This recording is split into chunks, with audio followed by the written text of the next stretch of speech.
What's up, everybody?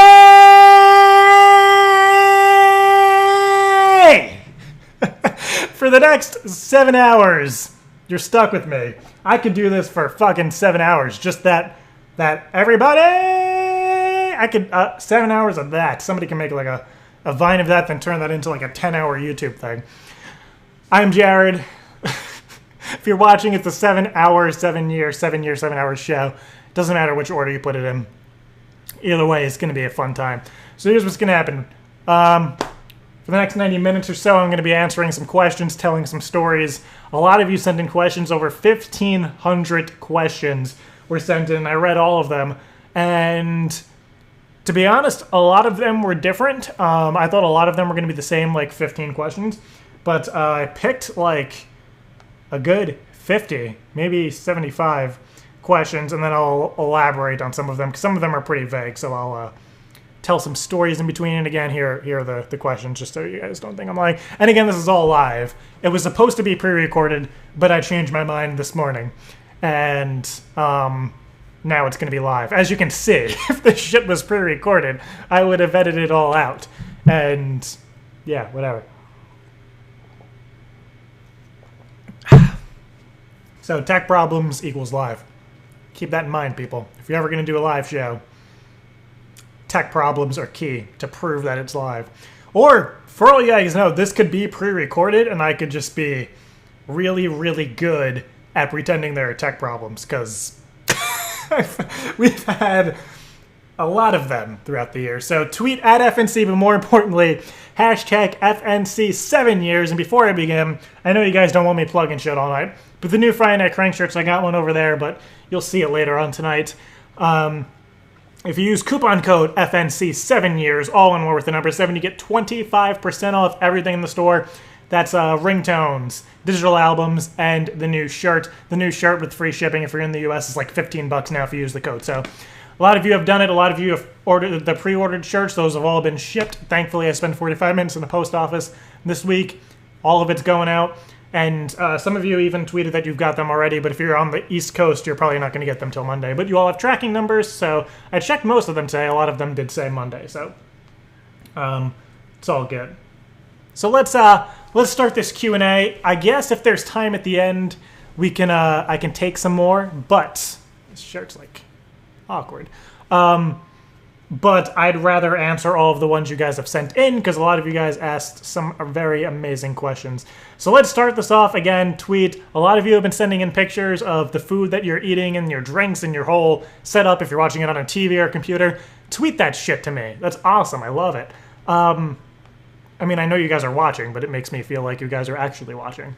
Okay. The first question is probably the most frequently asked question next to, how old am I? But I'll answer that a little later, I guess. I'm not going to avoid it. First question is what started Friday Night Cranks? Well, about 22 years ago, 22 years, I guess a little, maybe closer to 23 years, my mom and dad went out on a date, and they decided, you know what? We should have a kid who's really fucking awesome. And they did. So I'm pretty sure Friday Night Cranks started that long ago, but I didn't think of the idea until 7 years ago. Well, 7 years and a month ago. I'll elaborate for those of you who don't know the story. I mean, it's a true story, so it's not like there's really much to elaborate on. In January, I tuned into a show online, which is called The Sunday Night Stew, which was hosted, and still is hosted, by somebody you may know called Stu Stone. And I saw that he was doing a live show, as a live talk show type of thing, and I thought, hey, we should do something like that. So I talked to my cousin Joe and my cousin Kristen, and we were all like, oh, what should we do? And somebody, I don't think anybody really knows. So the idea came out about doing prank calls, and I found a webcam that was in like a laser jet 2000 printer. I guess back then printers came with webcams, and I remember the printer, but I just was going through the box, and it came with a tiny fucking, it was like that big of a webcam.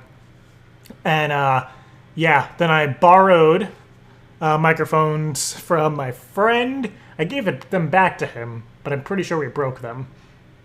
But they still worked, but they were broken. It's hard to explain. It's okay. I mean, because we've had the mics for like however many years. Borrowed the mics from him. Convinced my parents was kind of easy because I was already doing ridiculous stuff, such as the PLC Cycle Laughing Chipmunks. If you guys have heard of that, that started way before FNC. Joe and Chris and I were already doing that. We were shooting home movies. We were doing like jackassy type of stuff. So I'm almost positive my parents thought like this was just going to be like another one of those like phases. Like, oh yeah, we'll just they want to stay home Friday nights. They'll sit in a basement and talk to a computer. What's the worst that could happen? Joke was on them. Like, obviously. They didn't... Nobody really thought this through, including me. Convincing Joe and Kristen's parents were harder because I was 15, Joe was 13 or 12. Kristen was 10. So a 10-year-old girl from Shirley on Long Island broadcasting live on the internet did not seem like a good idea to really everybody. So you can see how that was a bad idea. But they said that we could all do the show as long as the first show we didn't do prank calls. So we did Friday Night Cranks, the prank call show, the first time for 2 hours without doing prank calls. So I don't know. We did a lot of talking. We did a lot of. Pretty sure we sang "Welcome to the Jungle" at one point. Took a lot of phone calls of people calling in, but we didn't do actual pranks. Not sure how that worked. But I mean, it worked out pretty well. So. So the next question, what did your family think about the idea? Kind of already answered that. My parents were just kind of like, yeah, sure. I mean, it's like I'm pretty sure that was their reaction. It's not like they were like, oh, that's a great idea, and they weren't like, fuck that. They were very neutral. Because again, I could have been doing way worse things. So it's very neutral. I would have been neutral, except I was excited. What were the first few shows like? Well, I went over the first show. Second, third, and fourth show were a fucking shit show. That's the only way to describe it. I tried to think of a more nicer way to say it, but it was a fucking shit show. Mostly because we didn't know what we were doing. And we started making prank calls. Again, imagine Tech Problems 2007. So we were broadcasting on Stickcam, and it was friggin' crazy. And nobody was watching, and the only people that were really watching were people from my high school. William Floyd High School. So, and Joe and Kristen's friends. I think Joe was in middle school. Kristen was probably, I don't know what grade she was in, probably going into 6th grade, 5th grade, 6th grade. One of those. Young as hell. So the first few shows we only had a few people watching, which was fine, because I think literally the first show we had 3 people, and the next time we had like 5 or 7. And that was, in my mind, I'm like, oh, that's like the most it's going to be is like a friggin' 10-person watching show. So the third show was when the first prank call was done, and it wasn't even by me, like the first good prank call. My friends Alexis and Lisa crashed show number 2. No, it was show number 2, sorry. Show number 2. And I've shown clips of it before, so imagine. On those 2 couches where we did the show was me, Kristen, my brother was there for some of it, my friend Michelle, Lisa, and Alexis. So 6 people all on one couch. It was, I guess, 2 couches maybe smaller than this because they were individual, so a little smaller than this. So maybe like ended like here. 6 people on there. I've shown video of that before. I think on the 6-year show or 5-year show, and it was pretty interesting. So the first prank call that was actually done was to the Blockbuster movie store, which is on the Best of Friday Night Cranks 1 album, where she's calling asking for like Dolly Parton movies and stuff like that. That was the first one. And then I did one to Papa John's a week later, and I don't remember what the hell happened, but I just remember saying like "Bam, Papa John's" over and over again. So that's how that started, and then we just got progressively ridiculous with the ideas. So the first few shows were crazy. Everybody knows infamous show number 4 where I quit temporarily because I didn't want to do the show anymore because it was crazy. Like again, it was a shit show. Just different people are coming on, all friends and stuff, which was cool, a cool concept. But then it was just getting crazy. So Joe and Kristen and I spoke after the show, and I pretty much hammered out like a format for the show. Like there's gonna be an intro, there's gonna be talking, then there's gonna be pranks, so then like this will happen, and people were sending in ideas into a chat room, and we were gonna print them out and all that stuff. So Yeah, that was kind of the format of the show, and then we started rolling with that. And yeah. What was high school like, and did Friday Night Cranks change your high school experience? No, high school was pretty dumb. Just, high school was dumb. And yeah, I just kind of just did my own thing in high school. I started the show when I was in 10th grade, so I would literally hand out flyers and stuff, and people would be like, oh, yeah, whatever. Because, again, I mean, people don't understand the concept of a live show now, let alone in 2007, when there was, like, nothing even close to that going on, before YouTube was really even big. And then, yeah, as a senior, when Friday Night Cranks was starting to pick up a lot of views and stuff, sorry, if this freezes, just keep letting me know, guys. No. Yeah, nobody's. I think everybody was going to tell me if it froze, but I don't think it did. So I would say it's getting really hot in here. I would say as a senior in high school, it really didn't change much, except that some of the people that I pranked were in high school, and I ran into a few of them. But other than that, it didn't really change high school for me, which I guess is good. Did I have any jobs before / during Friday Night Cranks? Yes. My first job was at a company in Sag Harbor on Long Island that my dad was like a manager of. It was a computer repair company, and I worked there just kind of like checking out people if they would buy ink cartridges or stuff like that. And that was like my first job, and then I would do that pretty much every summer through high school. And then in 9th grade or 10th grade? No, I think it was 10th grade. Pretty much right when I started the show, I got a job at the public library, which you guys have heard plenty of my stories from there.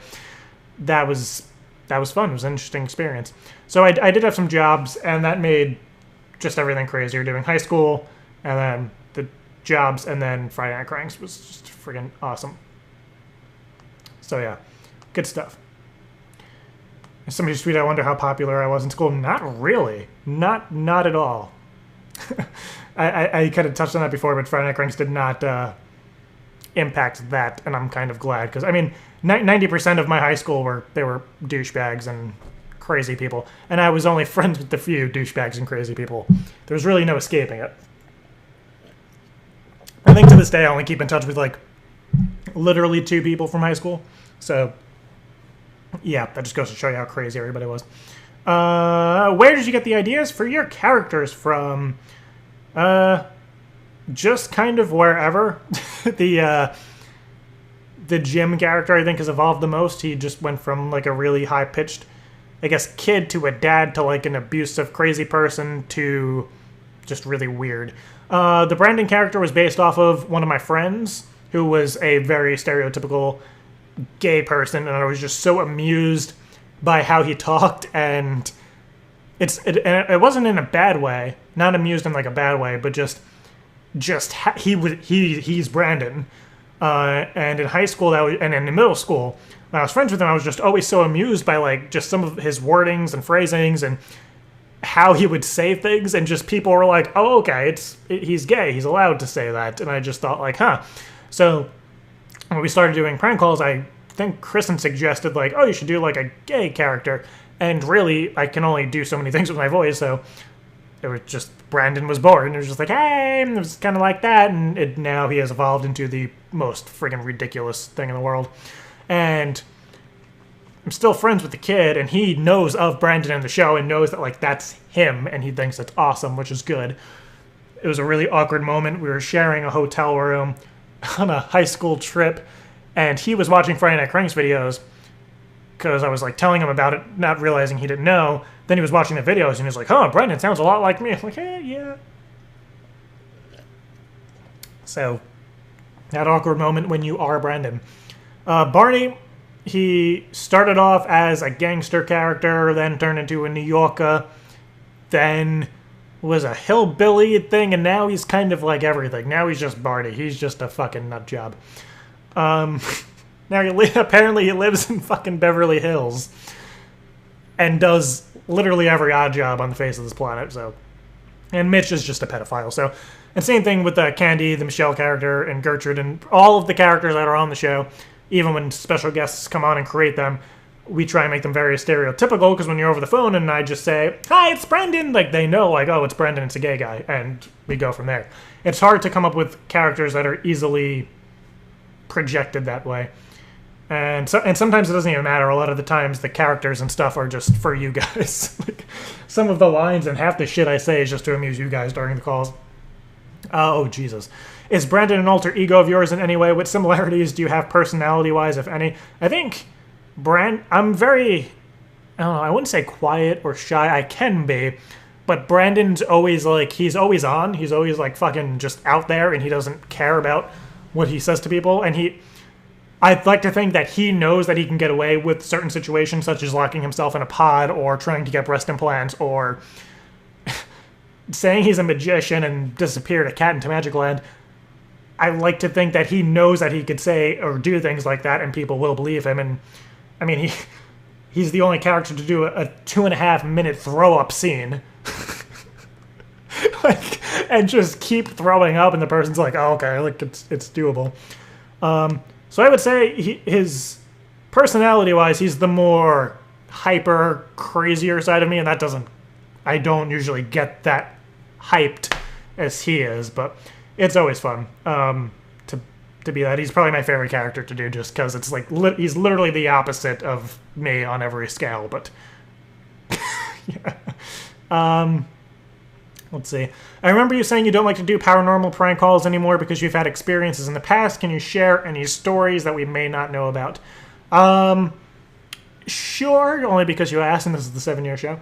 I'm not going to get into too much detail, but if you guys remember a few years ago I think it was right when I moved to South Carolina, and we started doing the green screen things, I did a call to California Psychics, and they knew it was me. Like, I bought a prepaid debit card. This was never on YouTube, and it's never going to be. It was a prepaid debit card. I didn't even tell you guys that we were calling them, and I kept bleeping out, like, when they said their company name.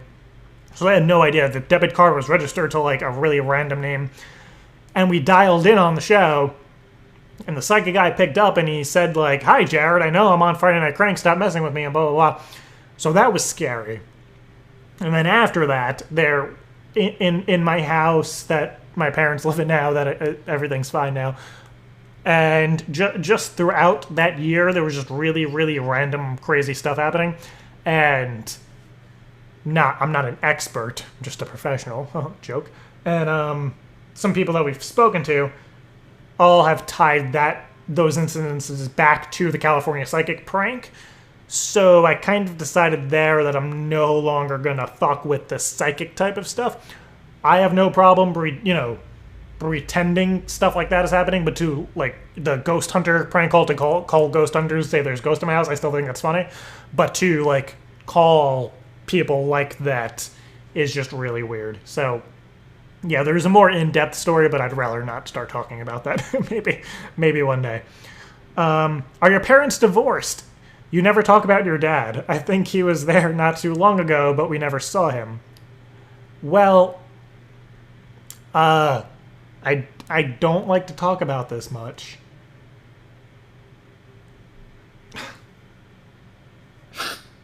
I'm sorry. I'm just kidding. My parents are not divorced. They are awesome. They are still together. I think a week ago, 21st, yeah, last week, they celebrated 26 years of being married. And if you think about it, if I'm there for 22 of them, that's fucking crazy. So props to them. I think 7 years of doing the show is a long time. 26 years of them putting up with each other and dealing with me for 22 of them. I'd like to think that I contributed to the 26 years of them being together, since I'm so fucking awesome. But no, they're awesome. They just, I don't know. They just don't come on the show. It's weird. So they're there. They still watch. My mom's watching now. She just texted me that I'm an ass. So yeah. So Yeah, so they're still together. It's just there are certain like people and friends and stuff that just they don't want to come on the show, and I just think like, you know, maybe one day. For those of you who went to the stage show in New York about 2 years ago, my parents were there. A lot of you met my mom. She was there. She was like checking people in and stuff. And my dad was there. He left shortly after because he had to go back to Myrtle Beach. But my parents were there, so like they're there. I never like introduced them. Like, oh, my parents are here, but like they were there. And a lot of you met my mom. I know that as a fact. And she thinks James the Nerd is adorable. She says that a lot. So, when did the show first start taking off? I don't know. I would say by like the fourth or fifth show, there was a lady who worked at Stickam named Anna Berry. She, everybody's so upset they thought I was really crying. I'm sorry. Why would I like take that question and put it in the list knowing I'm gonna have to talk about it and then still cry? I'm sorry. I didn't mean to scare you guys. I apologize. I don't even remember. Oh, what was the question? When did Friday Night Crank? Oh yeah, so there's a lady at Stickam named Anna Berry that saw the show and said like, oh, I'll feature you guys on the Stickam homepage, which back then was a big deal. So the night we were featured on Stickam was like show 6 or 7. And yeah, so that's when we got people watching the show that weren't my friends or Kristen's friends or Joe's friends, and they weren't family. And then that's when people started sending in actual ideas that were like outside of, again, our friends and family. And that's when everything started to kind of take off. So yeah. I mean, I would say personally, like where it got to the point where I didn't know what to do with with myself was probably like 2009 when the prank call gone wrong and Walmart on lockdown started going viral. For whatever reason, YouTube thought it was a good idea to promote those videos. That's when we were all kind of like, holy shit, when your video has 1 million views and you're like, what the fuck? Yeah. So how much time does Friday Night Cranks take up? Well, the show is 2 hours every week, but I spend about 12 to 16 hours every day on Friday Night Crank stuff, and you probably think I'm exaggerating, but it's like literally that.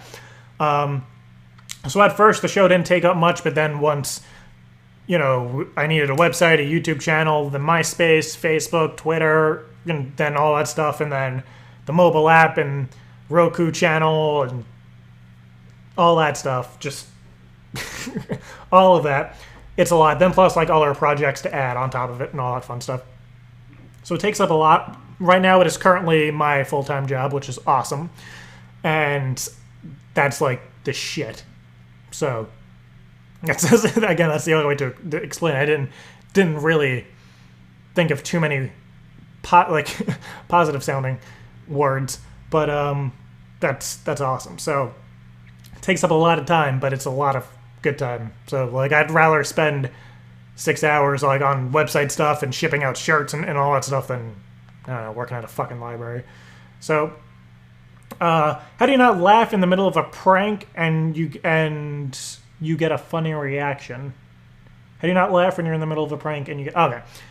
I guess not laughing, I guess that goes with doing the prank. It's very hard. Very freaking hard. There were a few times, especially recently, with the freaking Sophie prank and with the No Bang Treaty, where... Oh, and even the one with Adam Pearce, with Hector, whatever his name was.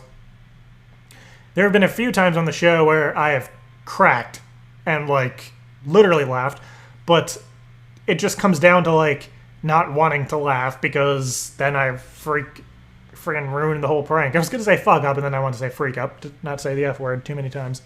But,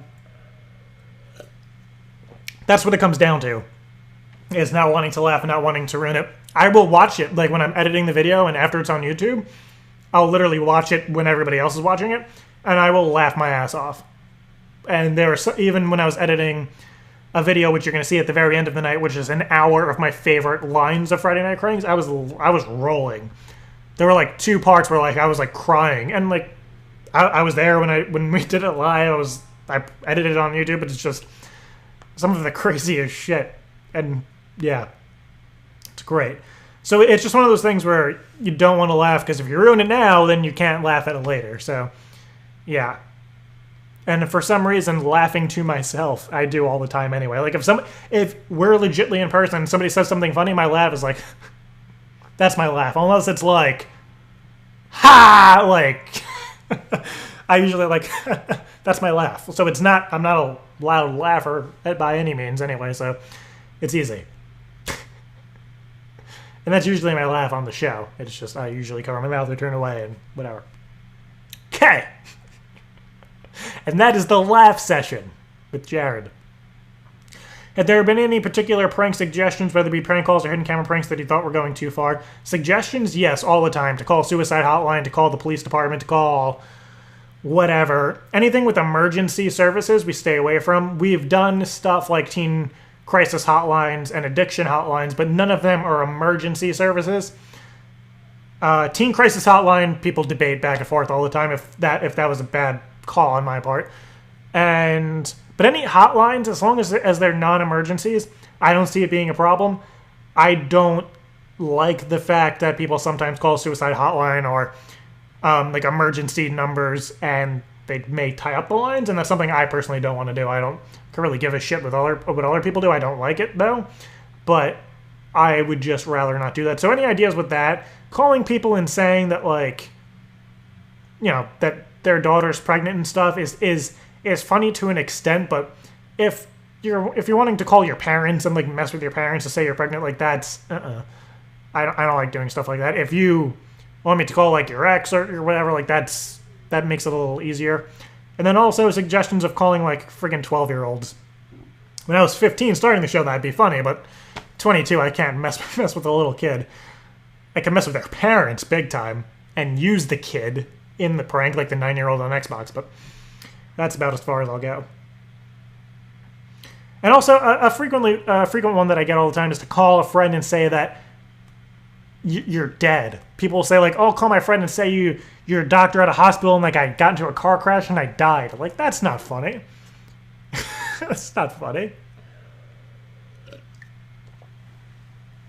That doesn't even, I don't know who would think that's funny.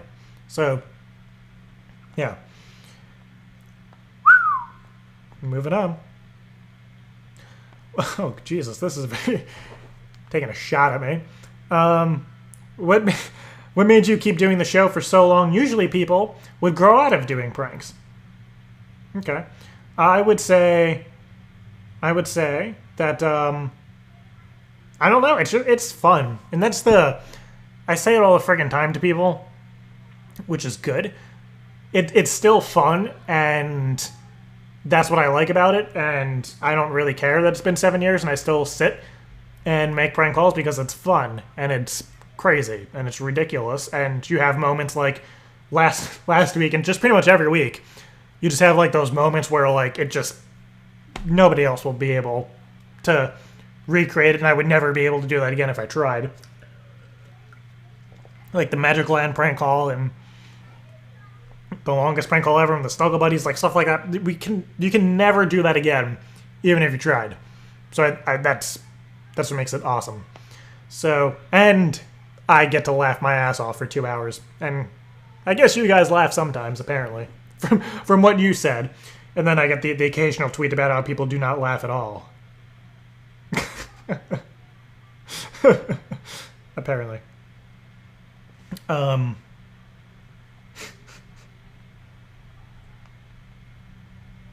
Yeah. Okay. Out of every prank in the last 7 years, what was the most awkward moment you have ever experienced? I would say they just keep getting more awkward.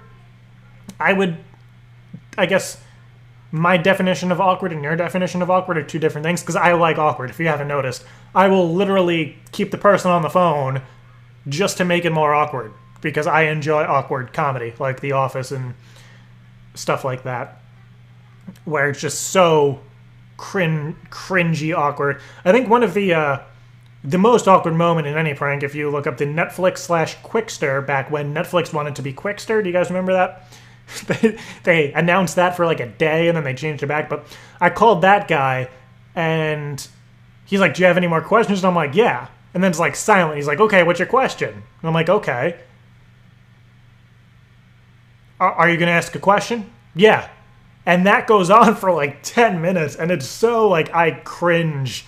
I like, you get shivers, but like I cringe inside watching that because it's so uncomfortable, which is amazing. And I also think one of the most awkward moments out of every prank has to be, in my opinion, the Love in the Box prank. As funny as it is, just me personally singing or rapping, I guess, glitter sex to this girl and not breaking eye contact and just going like, you know what to do.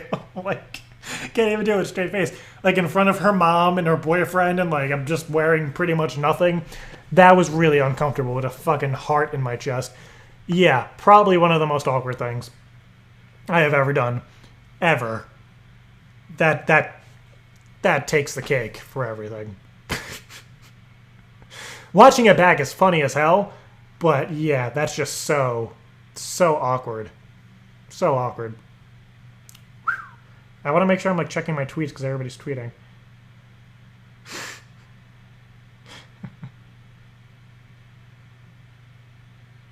You know what to do. Somebody thought I was 25. Jeez. That's not. I'm not judging you. I'm just saying that. That's old. I'm not 25 yet. Probably I will be. Will be soon in 3 years. But I'm only 22.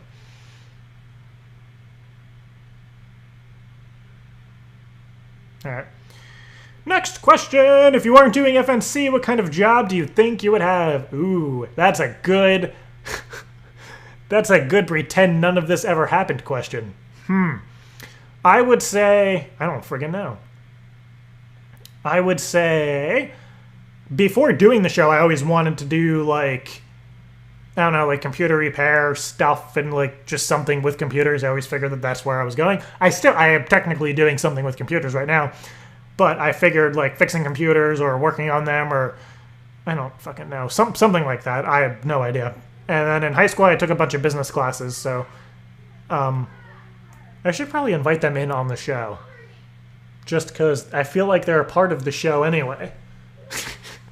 I don't care. Again, they're outside. Those are like the only kids I've ever seen outside in the last like 5 years. So good for them. It's a new breed of children in San Diego. Kids who go outside. I don't know. So yeah, I think that would be kind of my job. Is just something, either fixing computers like a fucking Geek Squad thing, or I don't fucking know. Something like that. But I don't know. For this to be a job is freaking crazy, like I was saying before. So, any more stage shows? No. Why did I look at the microphone when I said that? No. Yes, stage shows. With me moving twice in like 6 months, they have been kind of put on hold, but I want to do something. Probably the first one will be in LA. I was thinking maybe the end of March, beginning of April. I'm going to kind of test out some stuff. I'm working on some new stuff for the stage show, but definitely, hell yeah. More stage shows. Those are fun. And it's definitely going to be new stuff. It's not going to be the same show as it was 2 years ago, which is fine. And it's going to be more awesome. So, but for those of you who were at the last one, it was pretty fucking awesome. So, what happened to the Disconnected series? Nothing happened to it. It's still there. Again, it's had to be reworked. The problem with the Disconnected series was that not only was it really expensive to do, it was a lot of work for me to do, and not in a bad way. It was a lot of fun, but in terms of coming up with the ideas, contacting everybody, setting the ideas up, a lot of those ideas took months. Like the moving truck one took 3 months to plan. if you were at the first stage show, the girl who was working the merch booth, her name was Alyssa, she set up her roommate literally the next day as I was done planning the babysitter one, because we shot it that week. She started talking to me about the moving truck prank, and that's where we came up with it. And we didn't shoot it till like 3 months later, I think. So it was a lot. That was a work in progress. And then to go through like shooting everything, then editing it, like it was freaking crazy. So it took a lot of energy out of me, and it got to the point where like it was really, really overwhelming. But much like the stage shows, I'm reworking it, and it's definitely, you guys will see more hidden camera stuff soon, and it's not going to be, it's going to be along the lines of disconnected stuff. It's not going to be like public stuff. I mean, those are fun to do. Like the stuff I was doing at public prank. It's not going to be anything like that. It's going to be like crazy over the top hidden camera stuff that you would expect from me. But again, it's going to take a little more time. But I'm my primary focus right now is the stage shows, getting those going, and then as I travel, hidden camera stuff will happen in those places. So that's kind of the plan. But trust me, I never forget about stuff. It's always, if I'm not talking about it, I'm secretly trying to do stuff. So you guys will see it one way or another. What's the most underrated prank call you've done and the most overrated prank call? Ooh, you guys have balls tonight. You guys like, Jared will answer any question. Let's just fucking throw everything at him.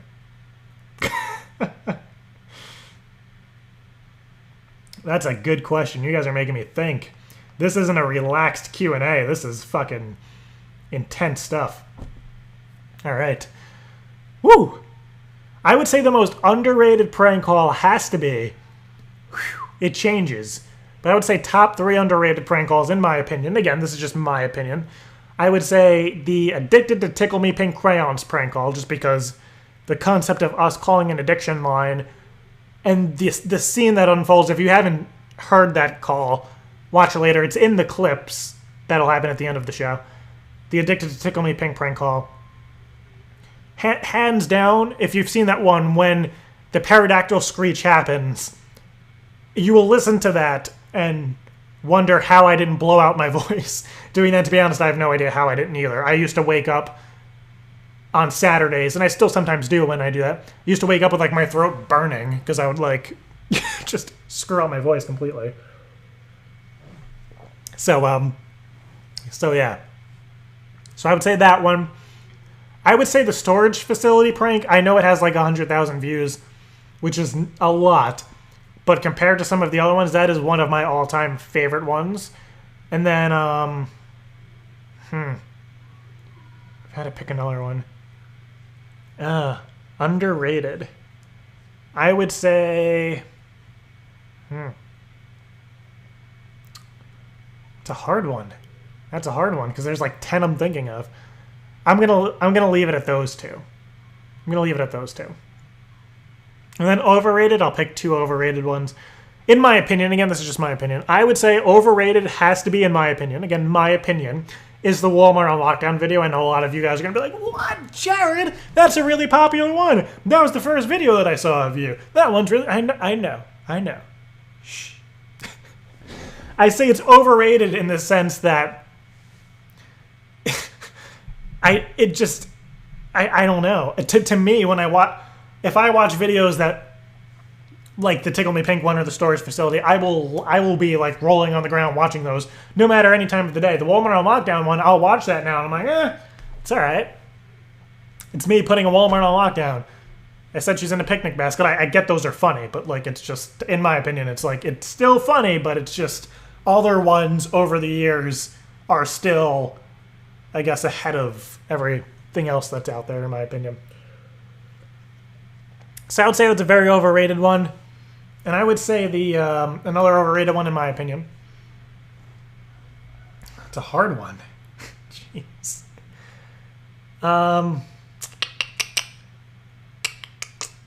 I would say, I guess now, I would say the gay stripper one. When we called the stripper and said that, you know, we were from a strip club and we were auditioning him for a job and we were getting him to sing and do jumping jacks.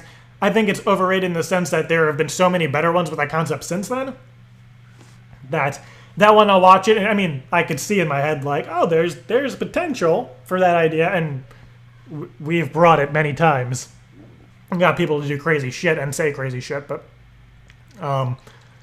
that's, in my opinion, that's just one of an overrated one as well. But it's hard because they're all fucking awesome, and that's why I put them on YouTube. So it's hard picking an overrated one. Jeez, that was a tough one. I feel mentally drained right now. I feel mentally drained.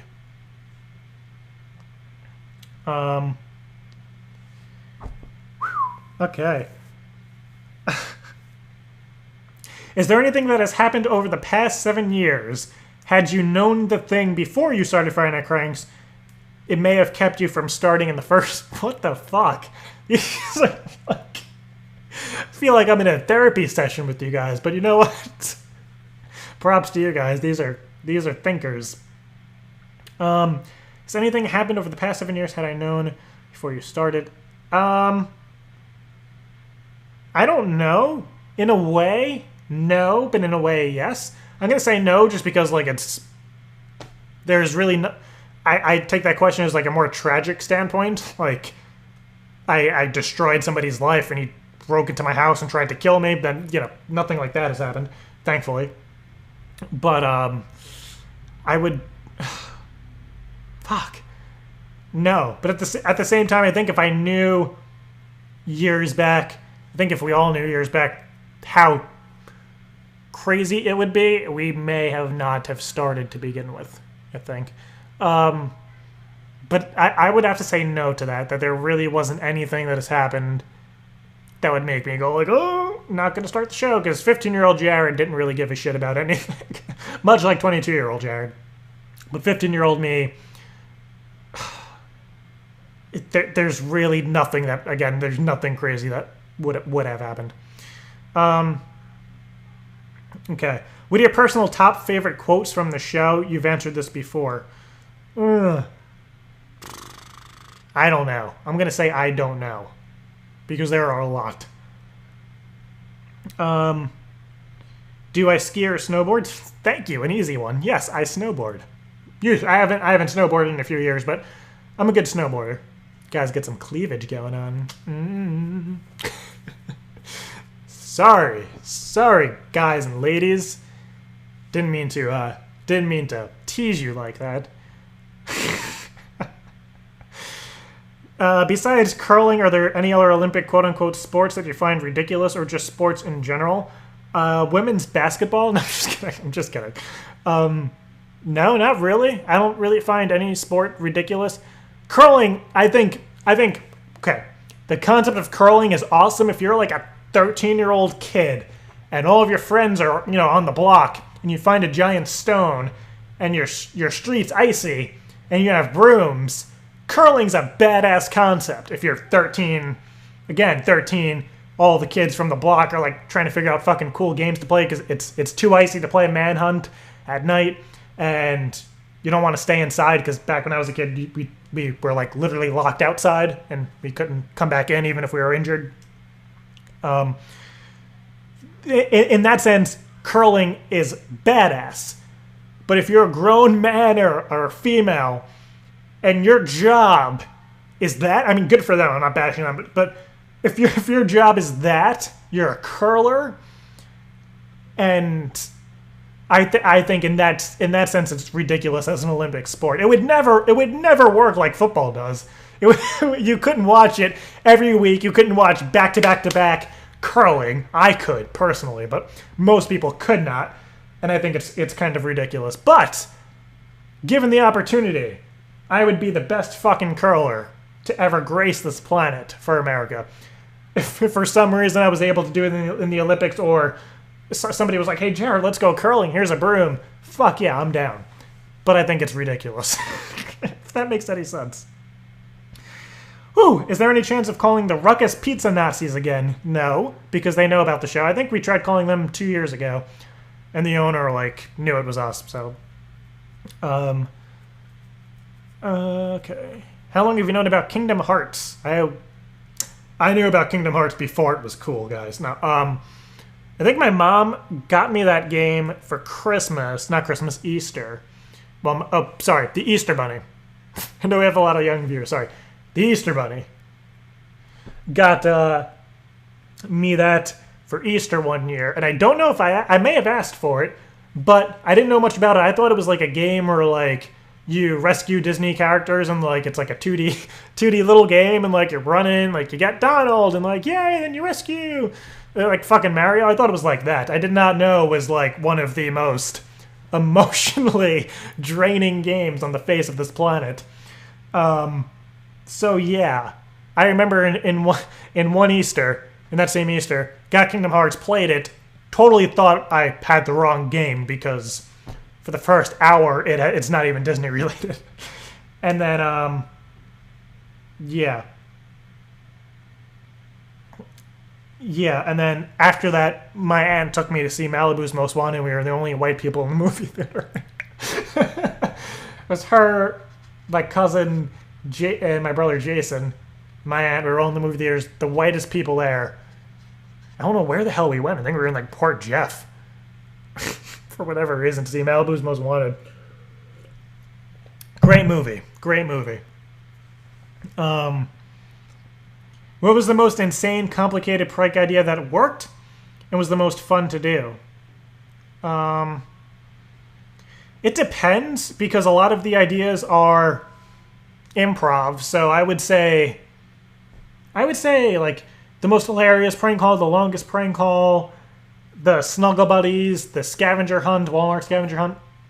I think ones where like they're hard to pull off in the sense where like throughout the call everything's normal as always, then shit gets weird, then by the end of the call the person repeats back like all of the things, like you have blind children in the store leashed together on a scavenger hunt, what is wrong with you? And like that's crazy to pull off. So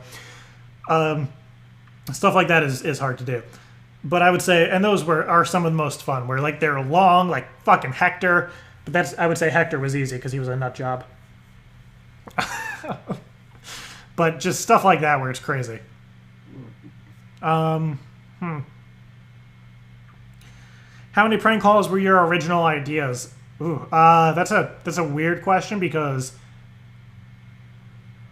a lot of them were your ideas, and here's how it works. And I don't like to take credit for shit that I don't do, but here's how it works.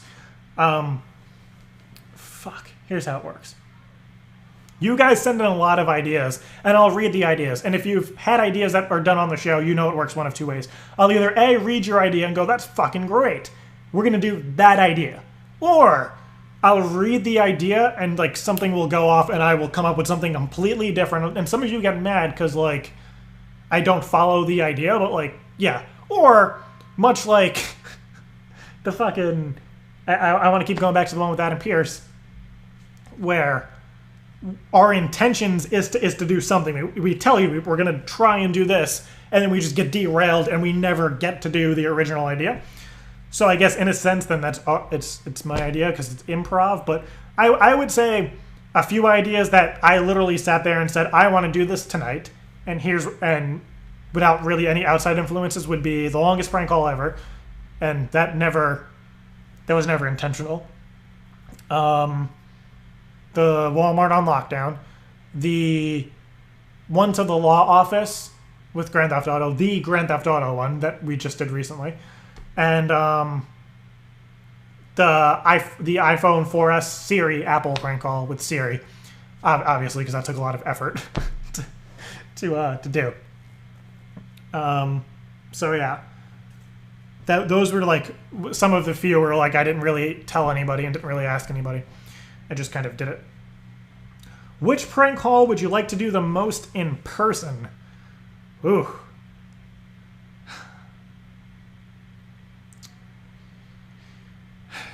Thinking from a realistic standpoint, like realistically that I would actually enjoy pulling off, I would probably say doing a real life take on the either the Walmart scavenger hunt or the a real life take on the stolen penguin. Obviously, there'd be a lot more thought into it, not just like, oh, we're gonna go steal a penguin. But a concept based off of those ideas, I think those two ideas are pretty funny. That could work in person very well, and yeah, and a lot of the ideas can really only work over the phone just as they are. But the stolen penguin one, and the Walmart scavenger hunt, I think it'd be funny as hell if somebody actually showed up to the fucking zoo with a real penguin, like, or something based off of that. So, yeah. Which year of Friday Night Cranks is your favorite? Ooh. Again, back to it. You guys were drifting away, getting to the easy fun stuff, and now we're back to the thinkers. Back to the thinkers. Which year was my favorite? That's like picking. It's like picking. Fuck. Oh, God. I would say year... Oh, God damn it. I would say it's a tie between year 1 and year 6. Year 7 starts today, I guess, in a sense. I would say between the last year that happened, and the first year. The first year was insane. And again, going back to how awesome my parents are for even letting half of this crap happen. I was watching a lot of old clips that I was trying to put together for like a little mini clip show today, which it was just too crazy to do. The amount of stuff that happened. For example, here's a fun story of just how ridiculous things were getting in the first year. When people started watching, there were people that were in Shirley, Shirley, Mastic Beach, where we're all from. And we would just start inviting people. We invited all our friends, and then and whatever. We had a studio audience type of thing, which was ridiculous. There were fights happening pretty much every other week after the show because we, Kristen would invite her friends. I'd invite my friends. Joe would invite his friends. Again, people that I hung out with in high school. They were pretty ridiculous. So like, there were in the first 10 weeks there were 2 cat fights, like girls fighting. And that was ridiculous. It was ridiculous. It wasn't on the show. Kid got knocked out on the show, even though it was supposed to be a joke. Kid got, like, knocked out. Yeah, then the best story is the White Ninja story, which I know my parents are watching. This is, like, the most ridiculous story. And again, the show shouldn't have gotten past the White Ninja incident. I call it an incident. Some of you may think this is funny. I think it's funny now, but at the time it was an incident, and they didn't really get too mad.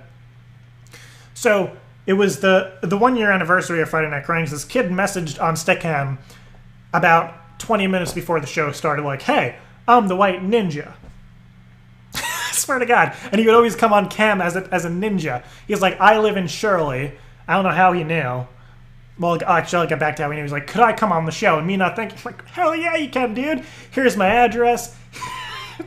just come whenever you want. So I don't think I told my parents that. I don't think I lied. I don't think I said I knew him. I may have. That sounds like something that would happen in the moment. I may have said that he was a friend or that I knew him through the show. Or I think in this situation, because it became an incident, I told the truth and said I didn't really know him. So he comes over. I swear to God this happens. And I have it on video too.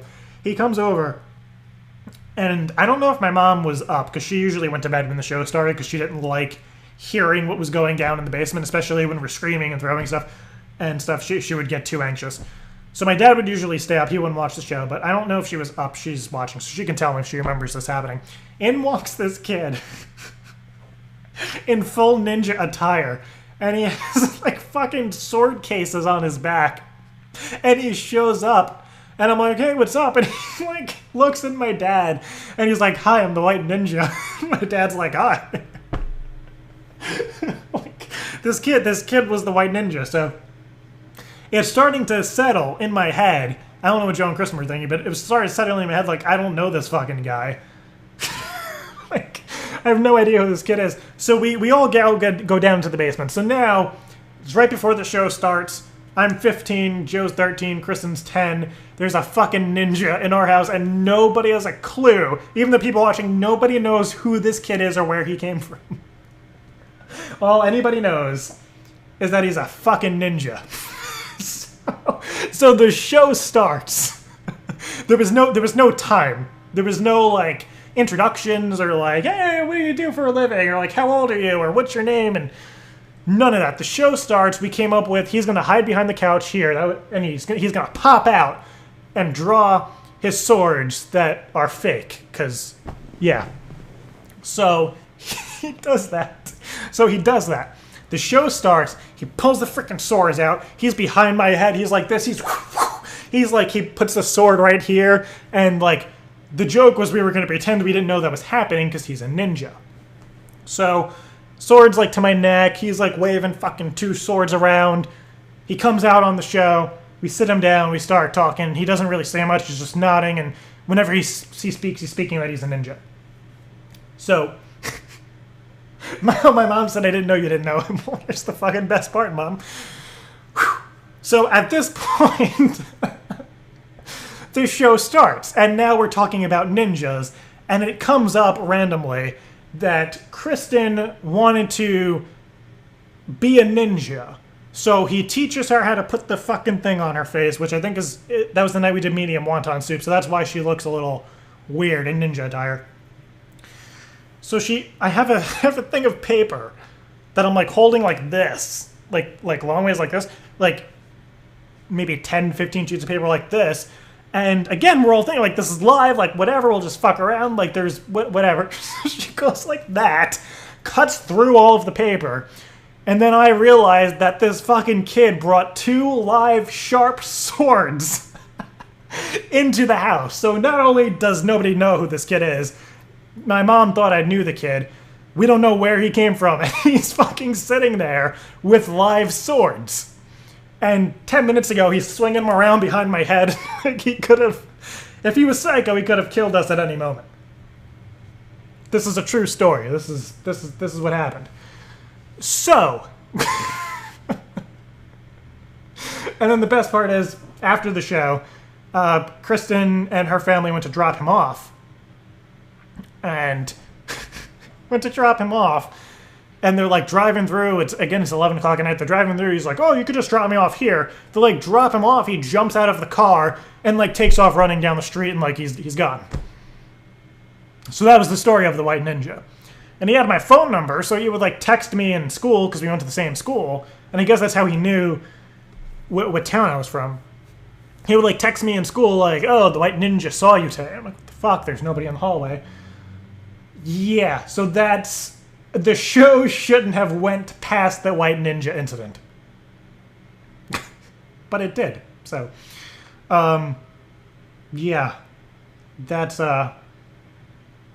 probably one of the most ridiculous things that's happened. So since then, we didn't really have random people on the show. But since then, I have had people come on the show that I've met 10 seconds before coming on the show. That's become a normal thing. But I usually have a good idea who these people are ahead of time. Nothing like the White Ninja incident. I have learned from my mistakes. But that was probably one of my favorite years just because. Back to the original question. Probably one of my favorite years because of that. Because of just how just raw and crazy and just, it was a mess. The show was a mess. It was more, I'm sure people tuned in every week just to see like, to see if we get arrested, to see if like crazy things happen, and like, what else we could come up with that was random. I'm sure that was a big reason for why people tuned in the first place. Because that was a big reason why we kept doing the show, just because we were just trying to be weirder and crazier. So, yeah. Yeah. And I would say the last year has been my favorite in a weird way. Just because I think the Studio 3 was big. Studio 3 was big, huge. I was working on Studio 3 for a long, long time, over a year. The Studio 3 concept, the technology behind it, all of that stuff. And I just think it was it's been one of my favorites in the sense, I think the pranks have been a lot just crazier. I don't know why. And I enjoy having special guests on every few weeks that have, some of them have never done pranks before. I like that concept. And yeah, so it's been in a weird way one of my favorites. Getting crazy. Okay. Have you ever not worn pants on the show? That's a legitimate question. I like that. And that, to be honest, that's not the first time I've been asked that. So, yes, I always wear pants on the show. I sometimes wear pajama pants, not recently, because, you know, with the cameras and stuff, you could usually see most of me.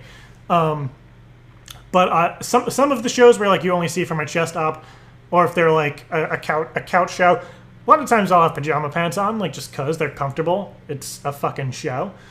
So, but I've never just worn boxers or, like, yeah, that's weird. I've never done that. That sounds really weird and uncomfortable for me to do.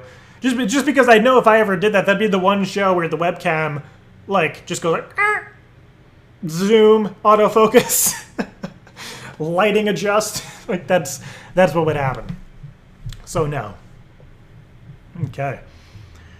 Whew. This is we're gonna get to some crazy ones too. Somebody asked, whatever happened to James from the longest prank call ever? Well, before the James longest prank call, not longest prank call gone wrong story. I like everybody's commentary on the White Ninja story. It's amazing. Okay, so, jeez, what was the fucking question? Where am I? Oh, the prank call gone wrong story. So the prank call gone wrong. Here's what happened. Here was the full story on it.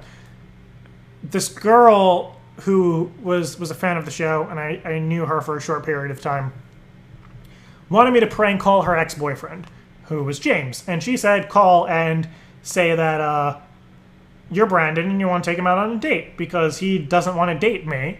So obviously he's gay, because that's how girls think sometimes. Most of the time. A lot of the time. 99.9% of the time. And no offense to girls or anything, but like this is a typical request that comes in more than once. So that was the original idea, was to call and ask him out on a date as Brandon, and if he didn't want to go on a date, it would kind of be funny because he'd be thrown off that this random guy thinks he's gay. And if he did accept the date, it'd be funny because she was right. So then that happened. The mom confused me for James, and the prank all gone wrong happened. I didn't know this. Found out later. He went to my high school, but not only did he go to the high school that I went to, his mom worked for the school district, as did my mom, so they had to, like, cross paths once in a while. That made it seem like every day. Like, every day they're just fucking shuffling. Every day I'm shuffling. Yep, whatever. Woo! I need a fucking laughing track, because I know probably most of you got that joke, but to me it's silent. So yeah. So he comes home. Here's the story that I've heard from his family. So the full story was he was out with friends. He didn't have a cell phone because mom didn't want to buy him a cell phone because the mom obviously isn't all there, according to the prank. So he comes home after being out with his friends, and according, I think, to his aunt or his cousin, gets a little spankaroos, gets some claps on the ass, reference to Free the Fish, from his mom, for being high, for being naked in the woods, and obviously for not calling back. Now, James had no idea what was going on, so James is upset. I don't know if he's crying. I would assume one would be. He goes to the computer and he messages his ex-girlfriend, my mom just spanked me and I don't know why. I'm sure that's not the language he used. And then, again, this is what I've heard from family members. And I don't know why, like, I don't know what happened. And the girl said maybe this is why, because the video was already on YouTube by the time he got home, because for the 10 people who saw that happen live, or like 15 people, I literally stopped the show and uploaded the video to YouTube. Like literally, it was over. Like, that call happened, that was it. It was over. The show was over. Uploaded it, whatever.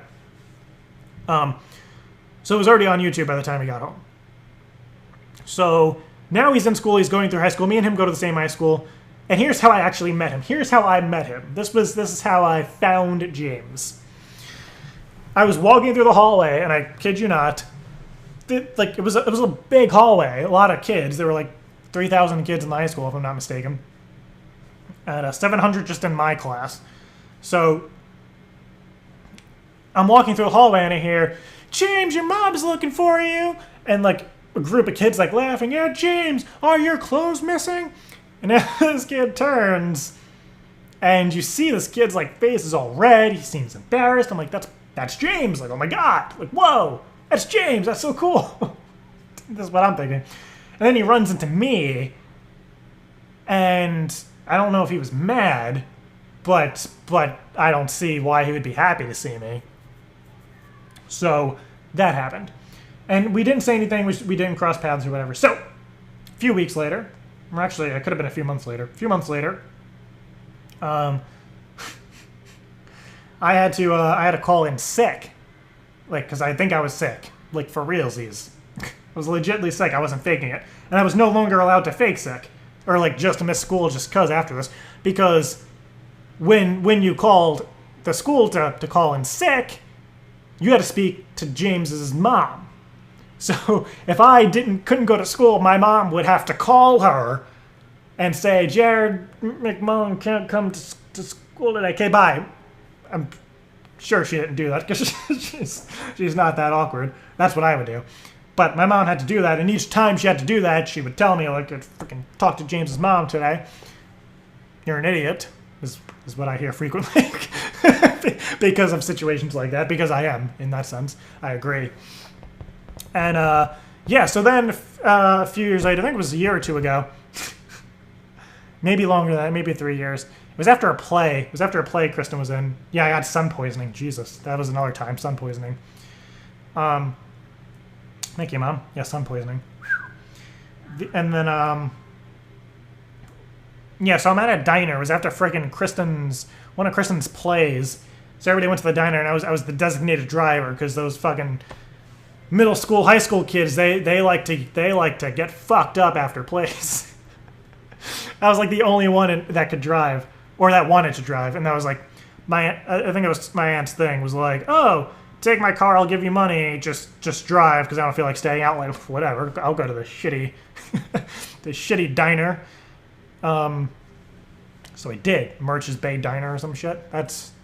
They've gotten better, but that in that weird time they were, especially at night, it's fucking 10 o'clock at night.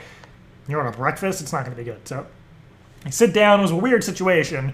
It's one of my friggin' exes was at the table, which made it really fucking awkward, and I didn't, it was still awkward, and like Kristen knew and a few people knew, so people were like, oh, hey Jared, hey person, I'm just like, fuck away from me. So, and there were like a lot of douchey people at the table on top of that situation. So I was like, I was very uncomfortable. So in that situation, you would think I fucked with everybody, but in that situation, it was a little too much. So I was just kind of like keeping to myself and kind of like fucking with other people at different tables. And this lady comes over and she sits down and she's like, can I talk to you? And I'm like, I guess. I don't fucking know you. So she goes, do you know who I am? And I'm like, no. And this isn't like in front of like everybody, like a group of people. Again, I didn't give a shit about these people, but it was still really weird because I'm like, how could this night get weirder? And she goes, I'm Mrs. So-and-so. I'm James's mom. Like, I don't know what my face was, but I'm sure it was probably like,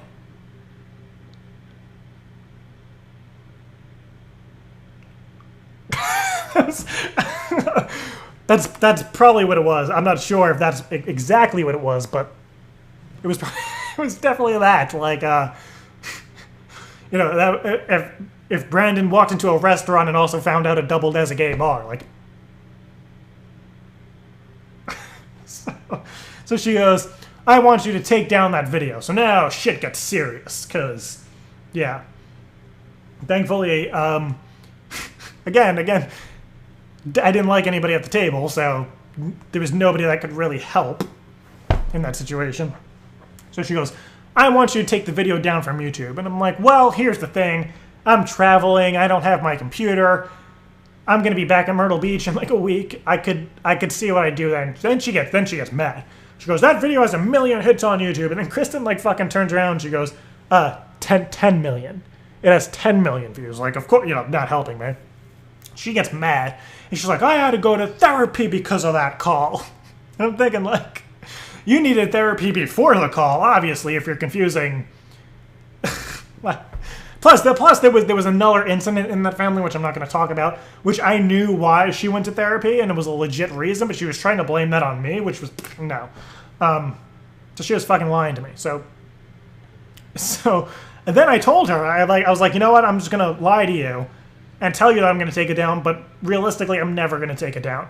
And I turned on her, I was like, I don't even know that I actually called you. And she's like, well, no, you really did. I'm like, I can't prove that it was you. And I was just being an ass. I'm like, and you're like the third person who said I've called them because of that call. And she was like, really? I'm pretty sure I could have convinced her that it never happened to her, but it did. Yeah. So, yeah, then they sent me a long email after that threatening to get a lawyer. But, like, again, realistically, I don't know that it's her. Like, there are, like, how many Jameses on Earth? And I can't think that far. And we don't really talk about specific people, but Ruby and Paige, everybody knows a fucking Ruby and Paige. So, yeah. So yeah, that's what happened.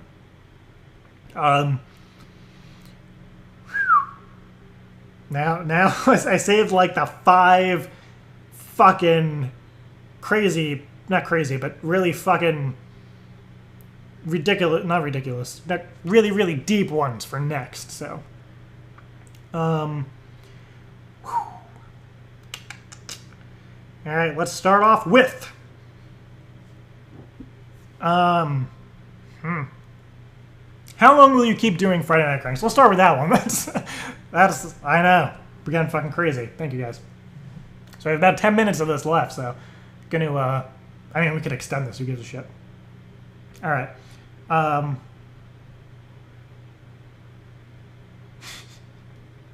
like people's interpretations of the stories. Alright. People feel bad for James, but it's always a learning experience for everybody.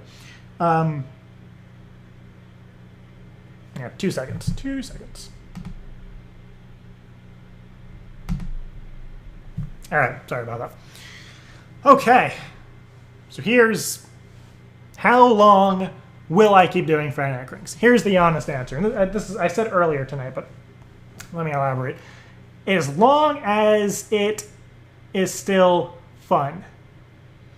And that is why Friday Night Cranks has kept going all of these years, is because it's still fun, it's still good, it's still crazy. There have been ridiculous opportunities, which I'm sure at some point I'd talk about in more detail. There have been ridiculous opportunities where people have wanted to buy the show or fucking buy rights or buy percentages of the show, and like sponsors that try and come in and just fucking change shit around. And they're like, oh, but you'd be getting a lot of money. Like, no. This is not a money-making fucking opportunity thing. This is a show to make people laugh, to make me laugh, and to have fun. I'd rather work on some other stuff, like on the side, or like tie shit in. I'd rather do a fucking stage show that people buy tickets for. I'd rather sell shirts. I'd rather get any money by you guys supporting the show and getting stuff in return. That's why I don't do donations, because I think donations are stupid. And I believe that the show needs to be fun. Once you start thinking of it as like a fucking like machine, like a money machine, it's not gonna be fun. And I know for me it's not gonna be fun, and I'm not gonna want to do it anymore. And there are some people, and I'm not bashing people, but there's some people with YouTube channels or shows or just in general, they wake up every day and they sit there and they're like, how could I make more money? They'll like check, oh, my video only got 5,000 views or 50,000 views, it needs more. Like, oh, I guess I have to like, be more fucking current. And I'd rather wake up every day and go, how could I do this more awesome? How could I what's the craziest thing that I could do on the show this week? And how can I top last week? That is my thought process every day. And a lot of people don't agree with it, but that is my thought process. So the show could be going on for longer, but again, I would like to, my goal is to end the show I mean, it's obviously I don't want to be like fucking 50 doing prank calls, as fun as that seems. But I'd rather end it, and I have no idea when this would be, but I'm just telling you my thoughts. I'd rather end it, because you guys asked, while it's still fun, and not when it's not fun. So it'll be a weird time where I want to end it when it's fun and not be like, oh, this isn't fun, I have to figure out how to fucking wrap it up now. I'd rather end it while it's still fun. So, and that goes with anything that I want to do. There have been a lot of false starts with like different projects and stuff that I've been trying to do, because a lot of people's intentions are money, and mine is fun. And obviously there needs to be some sort of balance, but yeah. I see this as having fun, and as long as I'm having fun, fuck yeah. I'd much rather, that's the answer. So it will go on for as long as it's fun, and if whether that's in another 7 years, in another year, 2 years, like I don't know, but the thought of ending it has not crossed my mind. So you guys have a while. All right. Is the move to California, what the fuck is up with my speech today? Temporary or permanent? And here's my answer to that. I have no friggin' clue. Because, again, like, the opportunity came very spontaneously, and there are a lot of things now that I'm out here that are popping up and changing and being awesome. And who knows? I'm not thinking of it as temporary, but I'm also not thinking of it as permanent. My lease is up in like September, and who knows, like I might move from here to LA, or like, you know, just something might come up that may bring me back to like New York City, or like who the fuck knows. But I would say if I do move, or just much like I was saying before, anything that I do, whether it be temporary or permanent, is in the best interest of you guys and the show. So if an opportunity comes up to do something crazy, or, you know, whatever, a lot of people have been asking about TV stuff, or, you know, radio stuff, or whatever. If something comes up that means I would have to move somewhere else, that'd be fine. But as long as I could keep doing whatever the hell I want to do. So I have no idea if it's temporary or permanent. I'm more worried about like the show and this stuff. So that is my main focus. And also just fucking having fun. So, all right, here we go. What was one of the happiest and saddest moments of Friday Night Cranks? I'm gonna pick a few happy, only because I have one or two sad moments. That go with itself. I'm gonna start with. I'm gonna start with happy and then on sad, because these next few questions are pretty sad. Happiest moments, I would have to say any time I have met you guys or gotten emails. I don't know if you guys know this, but I say this a lot. The Jared@FridayNightCranks.com email goes to my phone. So anytime you send in an email to Jared@FridayNightCranks.com or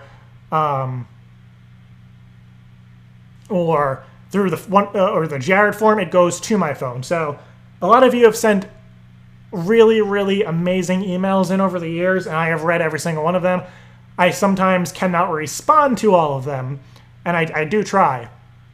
But I read all of them, and that is some of the greatest stuff. I literally have met, over the last 7 years, some of the greatest people. Literally 99% of the people that I talk to, I mean, not including family, minus family and my friend Michelle from high school. Everybody that I talk to and deal with and message and hang out with, I have met in one way through the show, somehow. Either it's through friends of friends, or like I've done something and somebody's seen it, and I work with somebody and like meet a friend through there. Like, it's just fucking crazy. Yeah, so that's some of the coolest stuff. Where so some of the happiest things are just the people that I've met, meeting you guys in person, whether it's like at a stage show or a meetup or just randomly on the street or in an elevator. It's fucking awesome, because you guys say some pretty amazing stuff, and it's crazy. And I don't know what to say besides like thank you. And that's really, really awesome, because you see like the stats and the views, and again, none of that shit matters to me, so I don't really think much of it. But to hear that some of you like have had really shitty days and weeks and some of the stuff that you guys have gone through, and that this stuff has made you laugh and helped you get through it, that's amazing. So yeah, that to me, that is crazy. And some of the saddest moments, there's two I want to touch on. There have been two people that I'm aware of, that I'm personally aware of, that have passed away, that have been huge Friday Night Cranks fans. One of them was Evan, I think it was FNC Evan or Evan FNC, and a close friend to a friend of mine who's been, I consider him a friend now, Zach Zepto Smith, his name was Kevin.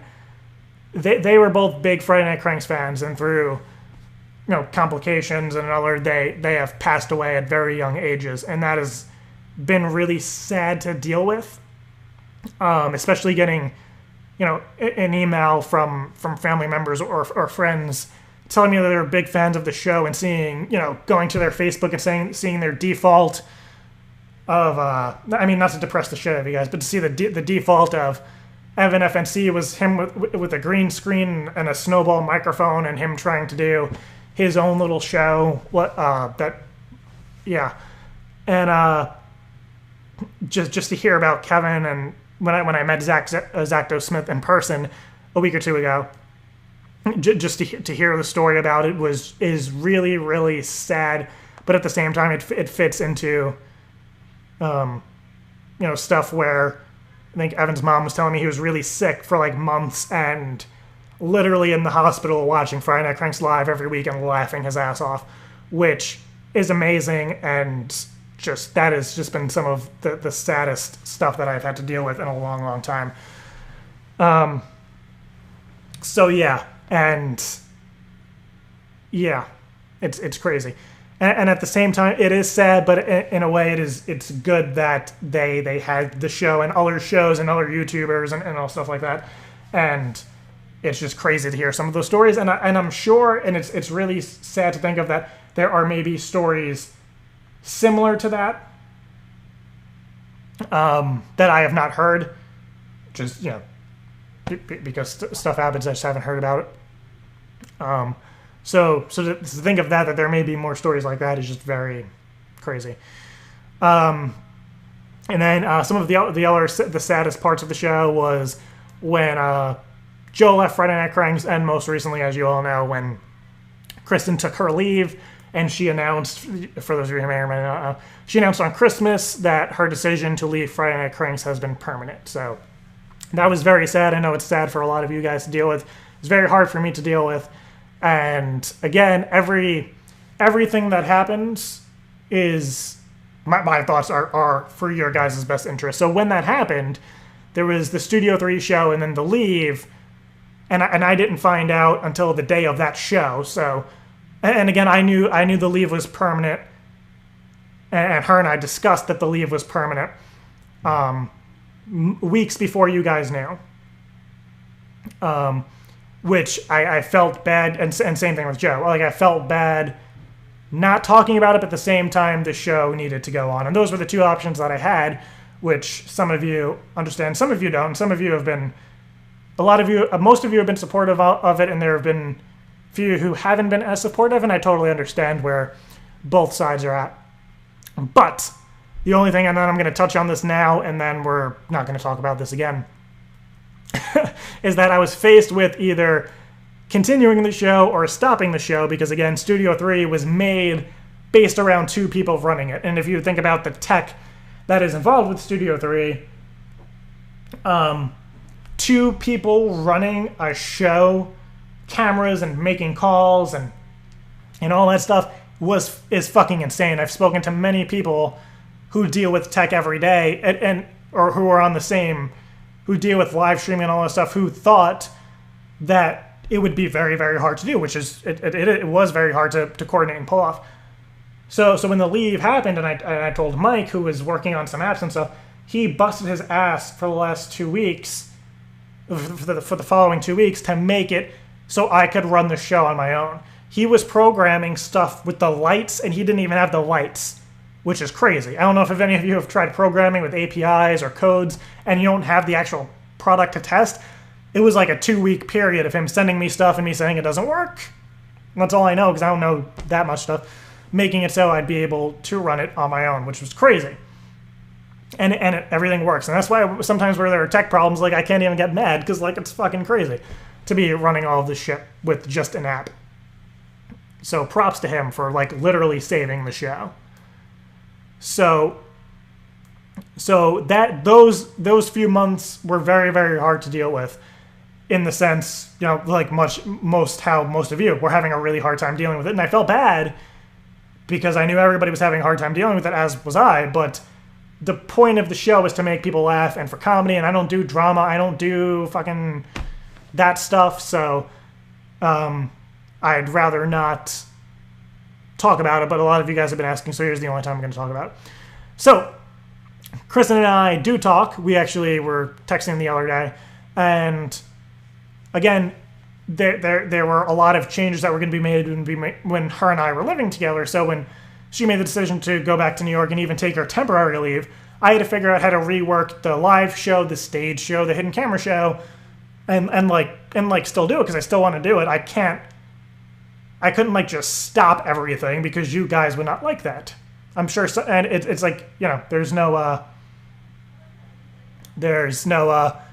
right way. You either continue the show or go on without somebody who was there for most of the time. So a lot of people asking, is she coming back? I have no idea. We have not talked about it. Like I said, her and I still talk. Her and I still talk, which is good. And it's going to be a very, very, very long time before any decision is made by the two of us, because she has a lot going on and I have a lot continuing this. And again, my best interest is you guys in the show. And I totally support everything she's doing and going through and all that stuff. But again, like this, I do this for you guys and for a comedy experience. So that is the answer. So is she coming back? Things change, but as of now, no. Because again, if that was the case, you know, I don't want to do the fucking Skype things again.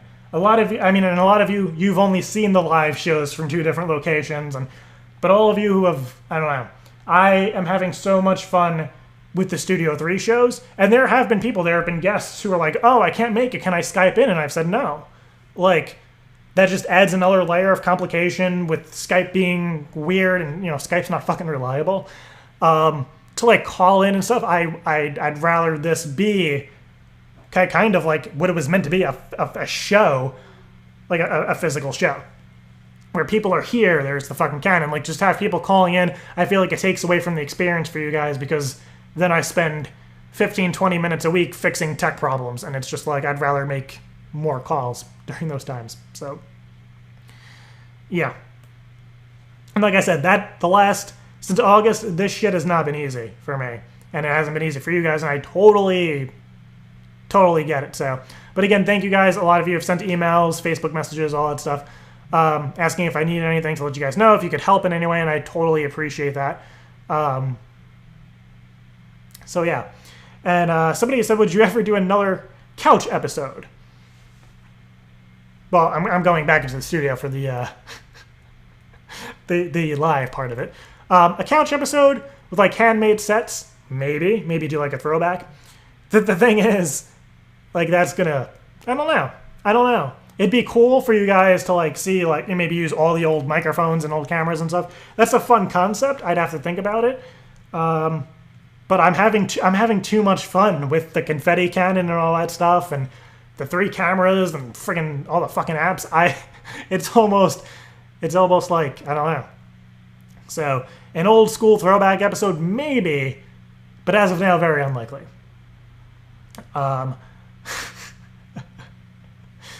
That does sound fucking fun, though. But again, like, yeah, it's technology, all that fun stuff. Just a show without the confetti cannon, I can't imagine. I'd almost prefer that, because it's scary as shit. What are some long-term goals for Friday Night Cranks? I don't know. There are ones, like, in my personal one, what I'd like to do. I would say, here's what I'd like to do for Friday Night Cranks. I'd like Just continuing the show as of now.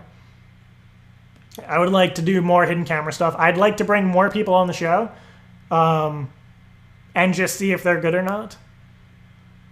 And if they're good, bring people back. I mean, a lot of people have wanted to come back, and it's just a matter of timing. I mean, it's not a Friday night, so a lot of people have things to do. That's a goal, just to keep bringing on more people, whether you know them or if you don't know them, just to see if people are good, because you never know. More stage shows, more random meetups, and yeah, the stage shows I'm planning are going to be pretty cool. More comedy stuff. That was another question I may have missed. If there's going to be any more comedy songs, hell yeah.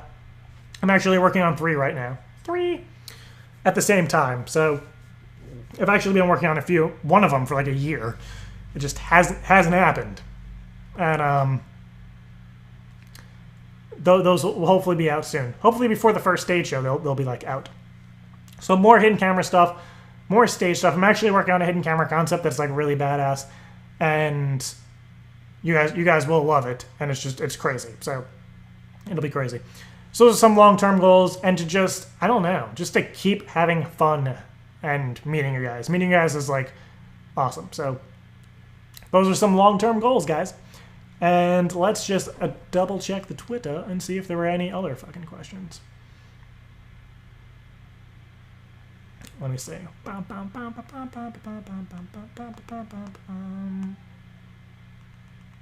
Really, phone? My phone's like, I'm going to freeze today and not load up Twitter. All right.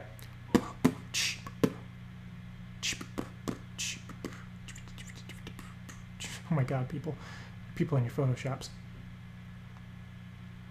So yeah.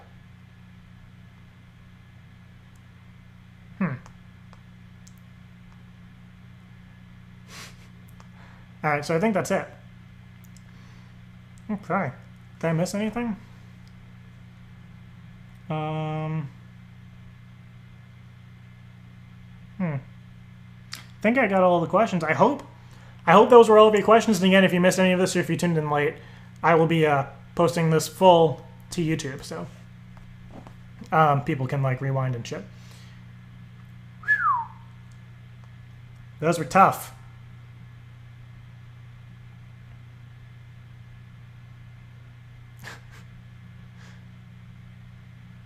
Those are tough. I'm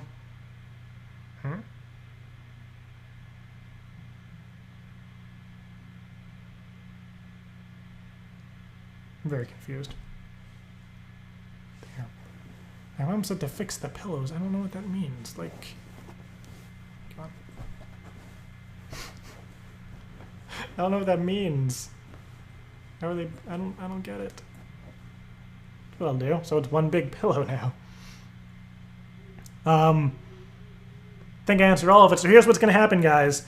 I'm going to go set up the show's kind of set up. Really? I'm going to play some music for you guys. And so we're going to take a little break, about 20 minutes or so. Take about a 20-minute break. And then we're going to start the show. I'm going to play the music. We'll do a light show as usual. Then we're going to get into 4 hours of prank calls. I feel like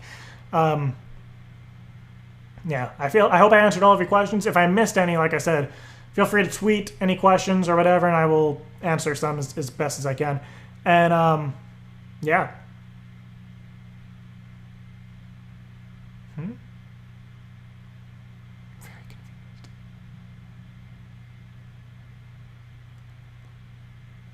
Oh, my mom said make them in the same direction. There we go. Sorry, Mom.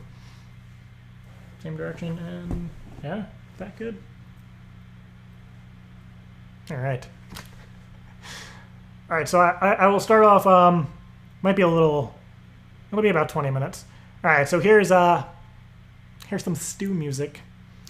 Fake with funk, and then we're gonna play some fizz and sprinky dinks, and then, I'll talk about it on the show.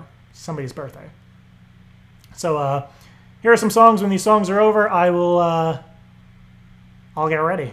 So I'm gonna go get ready for the show. So, yeah, I'll be back, guys. So, go to the bathroom, take a break, pee. That's what I'm going to do. Go grab some food. That's what I'm going to do. Grab something to drink. That's what I'm going to do. Because my voice is starting to get weird. So here we go. Get ready for some prank calls in about 20 minutes or so, or whenever this music's over. So thank you guys, and I'll see you in a minute. Hopefully the music's playing.